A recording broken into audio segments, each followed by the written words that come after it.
ॐ सहना भवतु सहनौ भुनक्तु सह वीर्यं करवावहै तेजस्विनावधीतमस्तु मा विद्विषावहै। ओम शांति शांति शांति। तो अब जो है अध्याय 4 के, गीता के अध्याय 4 के हम 7वें श्लोक पर पहुंचते हैं। और ये वाला जो श्लोक है ये लगभग लगभग लगभग लगभग बहुत सारे लोगों को ये बात पता होता है, ये श्लोक पता होता है गीता का।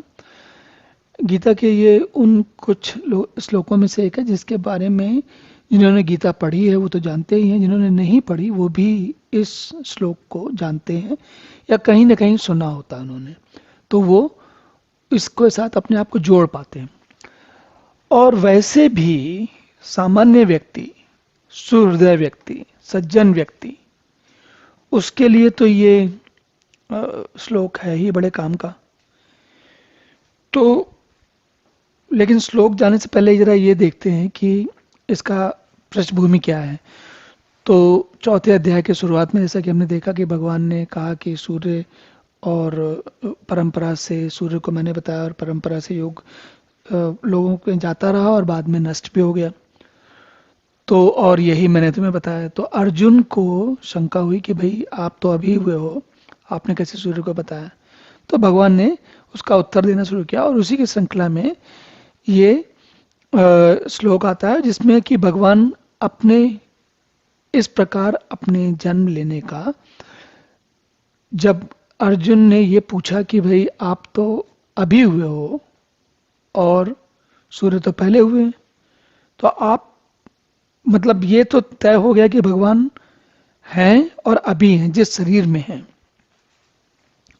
तो अर्जुन ये पूछ रहे हैं। तो उसी संदर्भ में आगे कहते हुए भगवान कहते हैं यदा यदा ही धर्मस्य ग्लानिर्भवति भारत अभ्युत्थानं धर्मस्य तदात्मानं सृजाम्यहम्। अब लगभग सभी ने, मतलब मैं समझता हूँ लगभग सभी ने इस श्लोक को कहीं ना कहीं सुना होता है, चाहे उनको ध्यान हो या ना हो, उसका अर्थ ठीक से पता हो या ना पता हो, लेकिन सुना होता है। और इसमें क्या कहा जा रहा है, जब जब हे भारत, देखिए अर्जुन को थोड़ी देर पहले परंतप कह रहे थे वो, और पहले उन्होंने पार्थ भी कहा है, यहां पर क्या कहते हैं भारत। तो अर्जुन को भारत कह रहे हैं वो। और अगर आप थोड़ा सा हमारे पुराणों का इतिहास जानेंगे तो उसमें जो कुछ जो आता है उसके हिसाब से भरत या जिनके नाम पे भारत पड़ा या अर्जुन को भी, तो भरत शब्द का, भरत के नाम पे भारत पड़ा ये सब लोग जानते हैं। लेकिन आप ये जरा एक चीज देखिए समझने वाली कि महाभारत में, जिसका कि रचना काल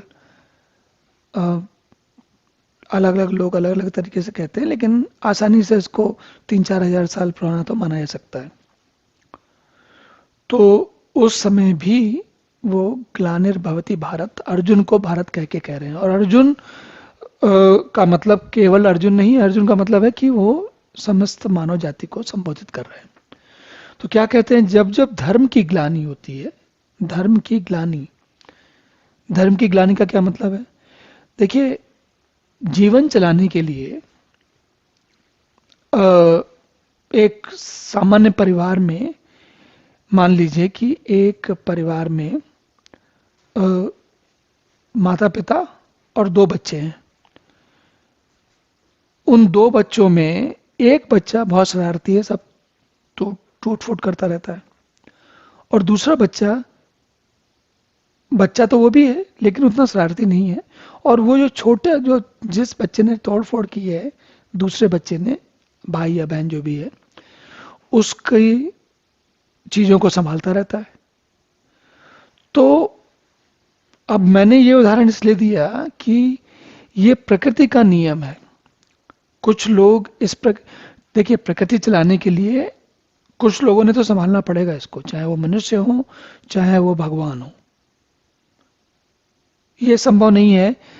जैसे जैसे कहा जाता है ना कि जैसे मनुष्य नहीं है, उसके पहले जब प्रकृति है तो कौन संभाल रहा है? तो भगवान संभाल रहा है।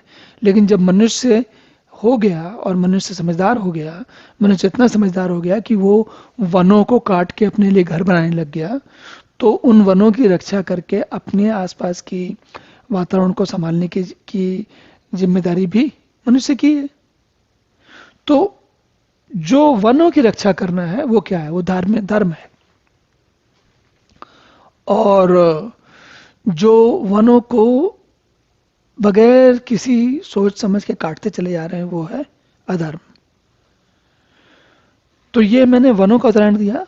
मनुष्य एक दूसरे के साथ आपस में भी ऐसे ही लड़ता है और एक दूसरे को परेशान करता है, या जीवन मृत्यु की स्थिति भी आती है। तो जब ऐसी स्थिति ज्यादा आएगी तो भगवान किसी न किसी प्रकार संतुलन बनाने के लिए कभी किसी संत के रूप में और कभी भगवान कृष्ण के रूप में, तो कहते हैं ना, अभ्युत्थानम धर्मस्य तदात्मानम सृजाम्यहम्, तदात्मानम, उसी आत्मा के रूप में जैसी आवश्यकता होती है अपने आप का सृजन करता हूं। सृजन करता हूं मतलब अवतरित होता हूं, प्रकट होता हूं।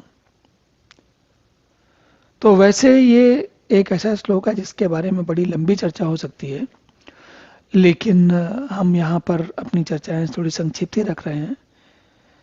लेकिन इसमें से जो टेक होम मैसेज है, जो साधारण सी बात है, वो ये है कि जब जब धर्म की ग्लानि होती है या समस्याएं बढ़ती हैं, तो हम मनुष्यों में से कुछ ऐसे मनुष्य होते हैं जो संभालने के लिए काम करते हैं, और कभी कभी उन्हीं मनुष्यों के बीच में भगवान भी साकार हो जाते हैं।